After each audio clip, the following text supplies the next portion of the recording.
തെരഞ്ഞെടുപ്പ് തോൽവിക്ക് പിന്നാലെ ഇടതുപക്ഷത്തിനെതിരെ നിശിതമായ വിമർശനവുമായി ദേശാഭിമാനി മുൻ സീനിയർ എഡിറ്റർ എം പൗലോസ് രംഗത്തെത്തിയിരിക്കുകയാണ്.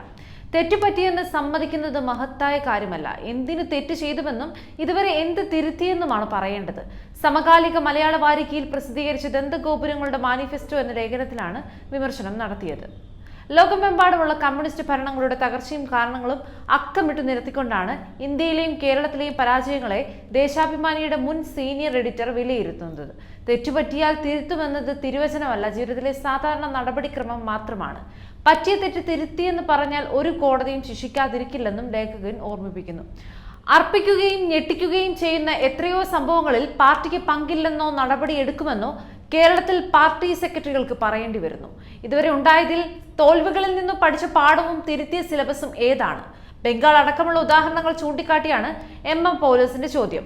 കനൽ ഒരു തരി മതിയെന്ന് പറഞ്ഞുള്ള ആവേശം കൊള്ളാം. കനൽ അഗ്നിയായി പടരണമെങ്കിൽ ശുദ്ധവായു വേണമെന്ന ഓർമ്മപ്പെടുത്തൽ. മാർക്സിസം ഒരു വിദ്യാഭ്യാസമായി, പിന്നെ മതമായി മാറി.